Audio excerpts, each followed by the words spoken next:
Alrighty, so this portion of the video is going to be the quick and dirty of the verdict by ColdSteel knives. If you want to know, do I like it? Do I hate it? Would I buy it again? Do I recommend it? Well, this is exactly for you. Do I like the knife? It has promising features, but there are things that I absolutely hate about this. This knife is meant to fail. It is a design that is meant to fail, and I go in depth and I even take the knife apart to show you what I mean by that. So do with that information what you will. You're more welcome to watch the rest of it, but issues from the very uneven grind from the factory, the garbage factory edge, how thick this is for how thin of a knife it is, the lack of any sort of ergonomic, I guess, design. Very simple for what it is, and there could have been more done with this, especially for the price. I think this is a severely overpriced item. You do have OS 10A for the blade material and DLC coated. It is kind of cheapy looking, like powdery DLC, kind of like what you get on Spyderco, but I personally think Spyderco does it better. And then G10 scales. You do have a shorty pocket clip, but the pinch point right there, it is not welcoming to any sort of thicker pant material. You really got to jam it in there to get it past those little button top screws. You can flip it to the other side, so it is, fully ambidextrous, so you do get lefty love, yeah, sure, whatever. But that's it. So there are redeeming qualities about this, but is this something I would recommend? No, not really. If you're trying to get the maximum amount of knife for your money, absolutely not. Just don't even freaking bother. I go into all the details in the rest of the video, but with it being said, enjoy the rest of the video.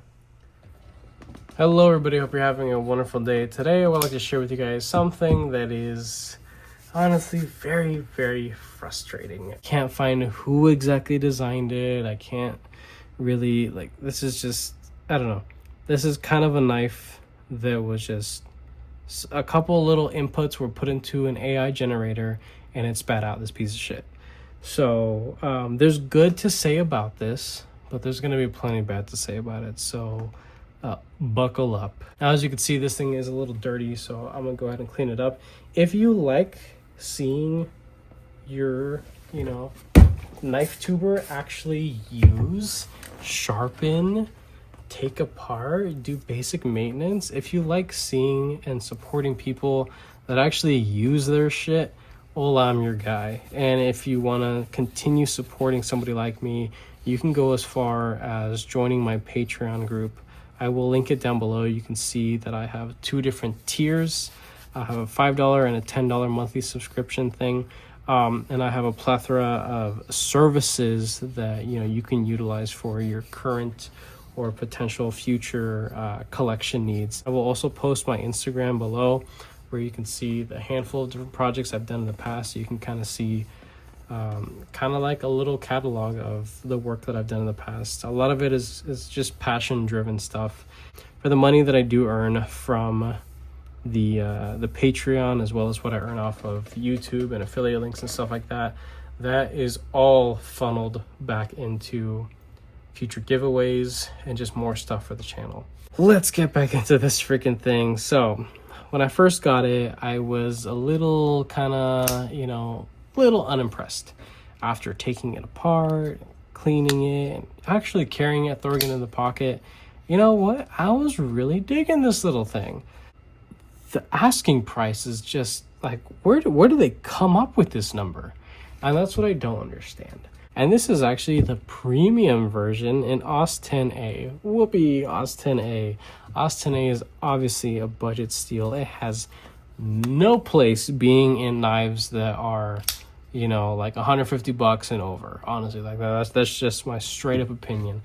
Now, off of ColdSteel's site directly, they are asking $130 for this knife. Abso-freaking-lutely not. This is all of a $60 to $70 knife at the very peak. The fit and finish of this thing. Gaps galore on this that have kind of snugged down a little bit and kind of worked themselves out over time, sure. But coming to the blade here, dear Lord, this has got to be one of the worst freaking blades I have sharpened in a long time. The actual grind from each side is so uneven. So one side is much wider than the other, but they're actually the same angle. So that leads me to believe that they're ground very, very uneven. And it is a little bit difficult to see with my camera quality here, but if you look down at the tip, yes, you can definitely tell that one side is definitely ground much more funkier than the other, as well as the thickness. For some reason, I think this thing actually tapers and becomes wider here at the tip than it does back here. You can say, oh, well, strength and stability out to the tip. Do you not know how thin this is? This thing is stupid thin. I don't have exact measurements because I do not own calipers, but just take my word for it. This thing is not that comfortable to use long term. And that's the one gripe I have about this thing, is this is not meant for long term. This is meant for quick, easy little, like no nonsense kind of tasks. I get it.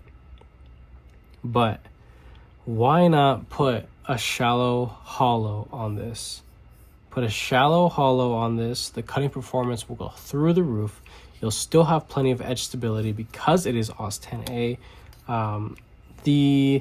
The DLC, it's an absolute gimmick in this case because OS X-A is plenty corrosion resistant, especially, you know, once they apply their like crystallized like semi-polished finish that they have done and continue to do on many of their current models. I just don't know why they decided to throw DLC at something that doesn't need DLC. There are some scuffs and some major wear spots, mainly right there on the blade. It's a little bit difficult to see. But this blade is very difficult to get centered within this handle while still maintaining comfortable and reasonable deployment action and reliability. So when you go to deploy this, because this thing is so damn stupid and thin in hand, just for a quick second, the blade's actually pushed and scrapes. That spot right there is scraping on the inner side, that edge of the G10 scale. And it will definitely leave a very ugly, long-lasting mark, even wearing potentially past that DLC. So I think this whole thing is just kind of a gimmick. Let's do some size comparisons with the Verdict here. So we'll just do a handful of smaller ones because this is obviously a very small knife. We have a 3-inch cutting edge.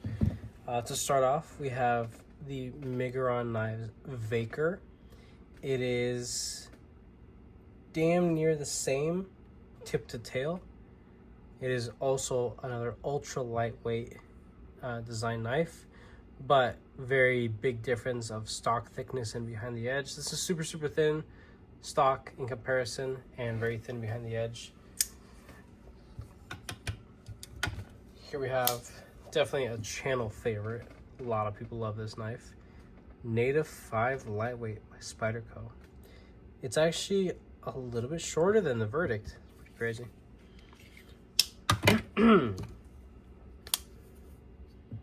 Pyrite Light CJRB actually has some length on the Verdict.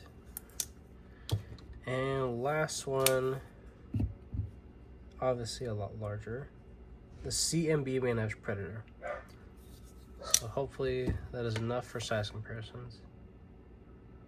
And this next part, it's gonna take a second. I might just like fast forward it, but I want to show you how they designed the stop pin placement on this because it is just garbage, absolute freaking garbage.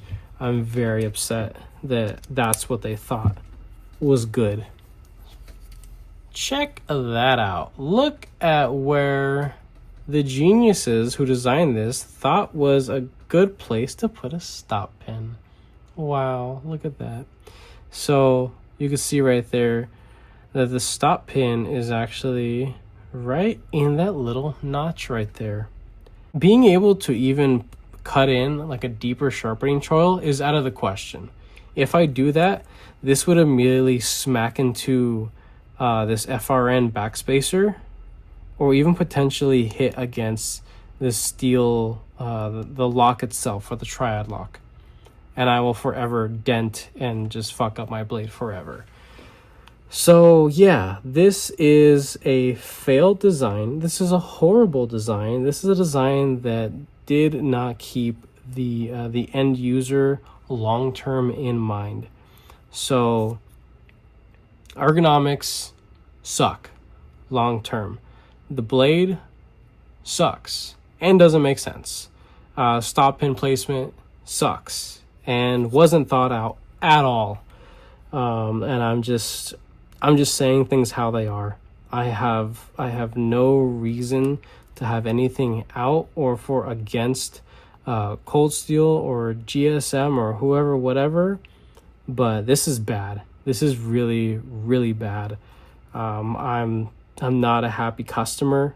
I hope a lot of people see this video, as many as possible, to understand the frustration that comes with trying to be able to design something that, you know, is not only good for your consumers, but it's going to last a long time. And even the hole for this stop pin right here, the hole isn't even that well machined. It actually has a lot of slop and a lot of play to it. It's just this sloppy, loose hole of a mess right here. And that's what the designer or the team behind this gave a thumbs up to. So yeah, it doesn't make sense. This could have been a great knife. Could have been a really, really good, like ultra slim, ultra lightweight. I didn't even bother getting into the weight of this thing because I was just so fired up to talk about this thing. 2.5, pretty damn impressive, right? And then if you want the deployment method to be, you know, reliable and snappy, you gotta have to have it a little bit on the looser side, so then it, you know, just feels kind of cheap and junky at that point. And then it won't be centered. It'll be scraping against the inner G10 there. Once you sharpen it past a certain point, you're gonna be eating into the sharpening. It's not even the sharpening choil. Like, I thought that was the sharpening choil. No, that's for the stop pin. So the stop pin choil, you're gonna sharpen into that after a couple sharpenings, because this thing is thick as a brick for what it is behind the edge, for how small it is.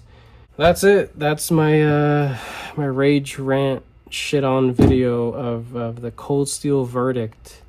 I'll link it below if you want to test it out yourself. I'll put it down there if I can find this exact variation on Amazon. I'll link it down below for anybody who like just doesn't give a shit about anything I say and just wants to get one for yourself. Sure, go ahead. If buying it on Amazon is most likely going to be the cheapest way to do it. If you want to preserve the blade as much as possible, I'd say do like a do like a 25-degree edge angle. What I have on here is 17 or 18 degrees. So if you do something that's a little bit thicker, yeah, it's not going to cut that great, but it's going to be super, super stable behind the edge, and it's going to take you easily 4 times longer to ever get down to whittling away at that stop pin choil right there. So that's something that you can do, or at least any advice that I can give to somebody who still wants to buy this particular model of ColdSteel. With that being said, I hope you liked this video and found it educational. If you did, go ahead and leave a like down below. If you are subscribed already, thank you so much. I appreciate all your support and your patience, of course. If you are not subscribed, please consider subscribing, because I put more videos and content coming your guys' way. With that being said, I hope you have a wonderful rest of your day.